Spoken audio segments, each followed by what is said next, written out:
Where the heck? Oh man, I'm gonna regret this. Maybe he's up here. Yep, that's me.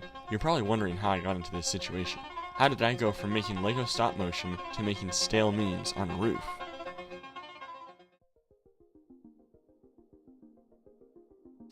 Because no one asked, and no one cares, I thought I'd dedicate this video to chronicle the history of my YouTube channel. In the past 3 years, there have been several random events that have colossally shifted the channel and my experience on YouTube and the internet as a whole. Believe it or not, I used to be a complete normie, and before that, a complete soy boy.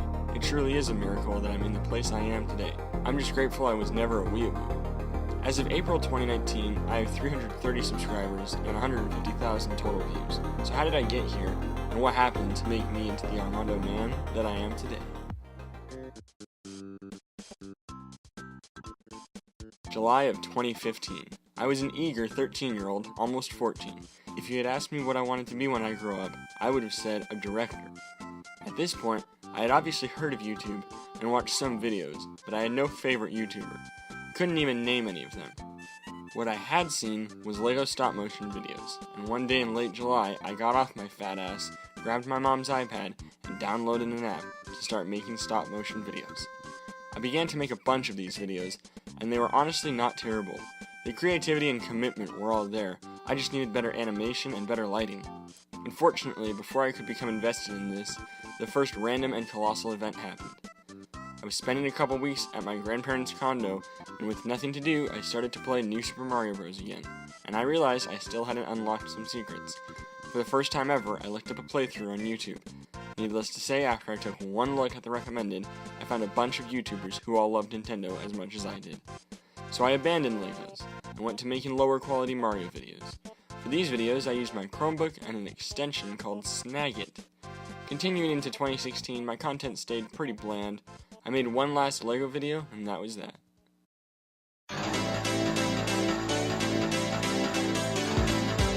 I finally figured out how to operate iMovie, and suddenly my content got a hell of a lot better. During the summer of 2016, I uploaded more than I ever had, and more than I ever would for a couple years. I started to make channel trailers every month, which were pretty bad, but I loved making them. I was still a soy boy, but now I was watching YouTubers like Chadtronic, and when you watch Chadtronic, you get exposed to all sorts of content. This is really the first time I started to play around with meme making as well. Towards the end of the year, I made a video on the YouTuber Arlo, which now stands at 10,000 views, my third most viewed video. At the beginning of 2017, I made a few videos about Survivor and a couple other weird videos, but the real shift in 2017 happens in March. Uploads during this time were pretty sparse, and they were mostly forgettable videos. Until 2017, I almost never clicked on recommended videos. I got all my content from my subscription box. One day, I decided to venture out of my hidey hole and watch a video from my recommended. Throughout most of spring 2017, I watched a ton of Behind the Meme, and if I'm being honest, without him I wouldn't be where I am today. From watching his channel, I learned about almost a decade of internet history in only a few months.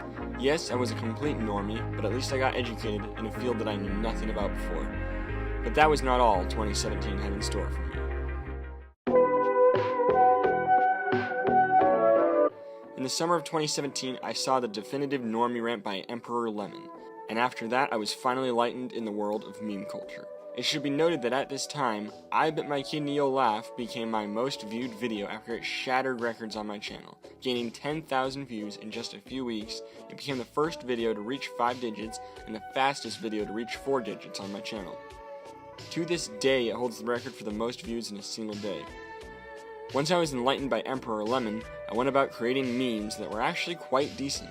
It was also in September of 2017 that I reached 100 subscribers. The rest of that year was much like the summer, just random memes being uploaded sporadically. In November, I uploaded Predicting Mario Kart 9 Retro Tracks.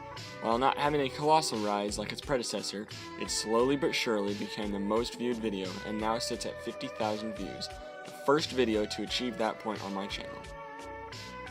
In the last week of 2017, I made one move that I credit as the point at which the quality of content on my channel took a permanent nosedive, and the point that indirectly caused the downfall of my channel in September of the following year. What did I do? I monetized my channel. Only about a week after that, YouTube announced that channels with less than 1,000 subscribers would be demonetized.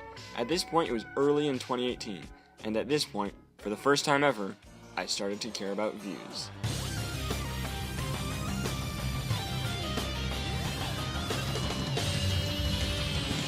Starting off 2018, I began to make videos that I thought would bring in a lot of views. I started to try to recreate my most popular videos, doing so with abject failure. I was uploading 2 or 3 times a week at this point, trying to push for more views, but I never reached 1,000 subscribers, and in early February my account was demonetized. A few weeks later, I hit 200 subscribers. Starting in the spring of 2018, I began a series called YouTube Review.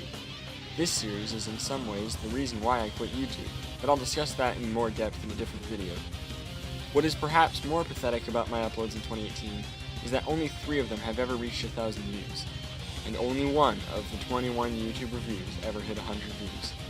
As the summer came, I got ready for a series which failed in views, but in my heart will always be the silver lining to 2018, Summer of Cringe.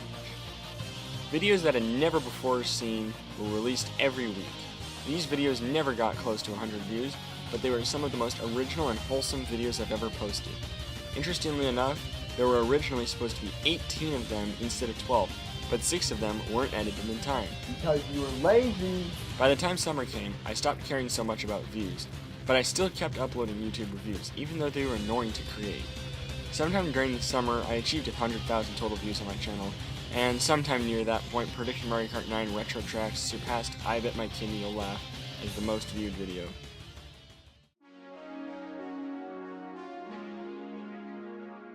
On July 29th, 2018, I woke up, made my 3-year anniversary video, and uploaded it. The last 4 Summer of Cringe episodes were already scheduled, so when I made that 3-year video, it was the last time I uploaded a video until about a month ago. For those of you die-hard fans, you may remember a video titled Eating Raw Ramen that was up for about a week. That video was taken down after hitting 15 views because I thought it fit better in the Summer of Cringe 2019, not a comeback video. Although I was gone, I was still gaining subscribers. Sometime at the end of 2018, I hit 300 subscribers. I got into a point in making videos where it felt like a responsibility. I didn't like what I was doing, and the videos weren't getting nearly enough views to justify my discontent. I couldn't bear to watch as my channel sunk into dormancy while I was desperately trying to save it. I had seriously considered abandoning my channel, but in February 2019, I decided that 6 months was too long, and I should come back to YouTube.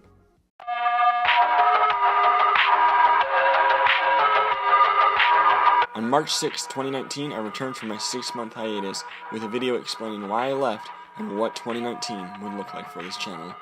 A couple weeks later, I uploaded my 200th video, which was the most fun I've ever had making a video. The video took longer to edit, plan, and film than any of my other videos, but it was well worth it. At the time of recording this, Predicting Mario Kart 9 Retro Tracks is still at 50,000 views, holding a third of my channel's total views, and the most recent video I uploaded was Ocean Man 7.0. From 2015 until now, my content has changed completely, but the one thing that never changed, and will never change, is the name, Armando Man.